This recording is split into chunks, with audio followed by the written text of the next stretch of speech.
Alright everyone, here's a short video of my train horn install on how I installed my train horns on my 97 Ford F-150 4x4 truck. And people would ask, well, why the hell would you want to mount train horns on your truck? Isn't that illegal? Well, yeah, it is illegal. And to tell you the truth, you won't need train horns. Does anybody need train horns on the truck? No. Are they fun to have if you love trains? Well, of course they are. They're a lot of fun to have. You only live once, right? And if you don't abuse them, I don't think you're going to get in any trouble for having them. Now, if you're like one of those people on YouTube where they do the train horn pranks and they scare the living bejesus out of people, yeah, you probably get pulled over. But I just like listening to mine echo through the hills, and every now and then I'll use them on an idiot that cuts me off. But who wouldn't, right? Anyways, back to the install here.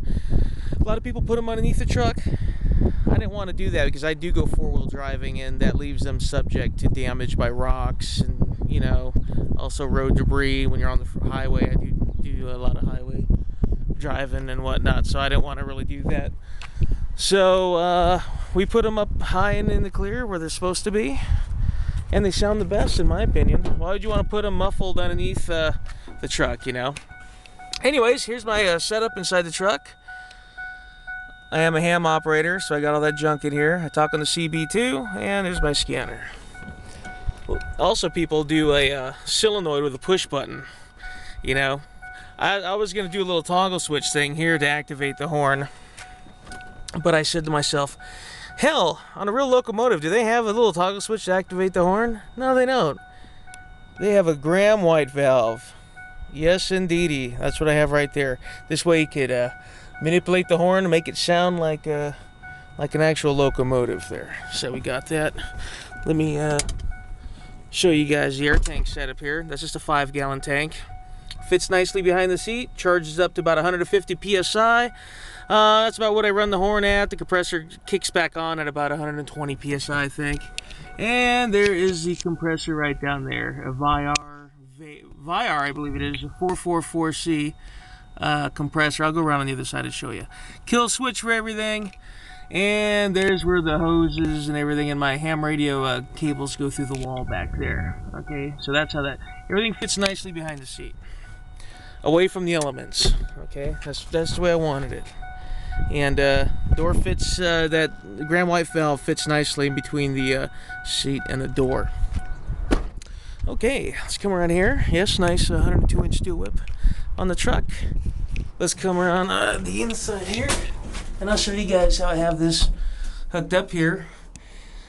I got a reinforced plate here for the horns because the horns are heavy. I don't know quite how much they weigh, but I wouldn't want to risk the fiberglass roof coming down on me or getting it cracked and damaged. So anyways, we got the plate here underneath, and also on the other outside, actually, we have the same plate, so it forms a sandwich over the camper shell, which really fortifies it.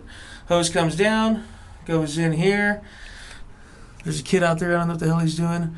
Looks like he's playing a video game or something. I think he needs a train horn. Now what he needs is me to go around there and honk that train horn. Yeah, I think that's what he needs, but I don't think I'm going to do that. I'm going to be a nice guy right now. Okay, let's go around on the outside.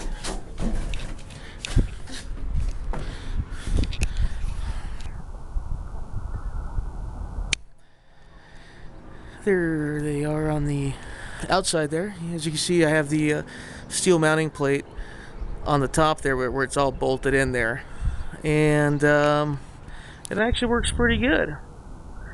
And that pretty much sums it up here. Let me jump back down.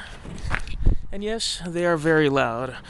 Hornblasters.com has some pretty loud horns. Now, are they authentic train horns? Yeah, they are. For the more expensive kits, over $1,000, you can get a genuine train horn. But I found these to be the cheapest for a genuine train horn. Nathan AirChime's K3HAs from trainhorns.net. That's where I got them from. Came with the Graham White valve also. So if you want to hear what they sound like, I'm not going to honk them here because I don't think the neighbors really appreciate it too much. You could look up K3HA or K3LA. I think they're about the same. You can look them up on YouTube and hear how they sound. and yes, they're very loud. And we're going to be relocating out to the desert here shortly. Out in the Mojave Desert, we bought a house that used to be the railroad depot that served the gold mining community. I'm not going to mention which one it is, but out here in Mojave Desert, we just bought that house. It used to be the railroad depot. I'm going to set up a little miniature train that goes around the house. My wife thinks I'm crazy, but I am going to do it, darn it. And I need to scrape up a few $1,000s to do it, but I will get her done, as Larry the Cable Guy says there. Oh, I hear a train horn off in the distance. Anyways, that's about it, man. Hope you guys enjoyed the video. If you got any questions about installing train horns or anything like that, give me a shout. Take care, guys. Next time you hear a train, it might not be a train, actually. Next time you hear a horn echoing in the distance, just might be this Ford F-150 truck going through your town. Catch you guys later.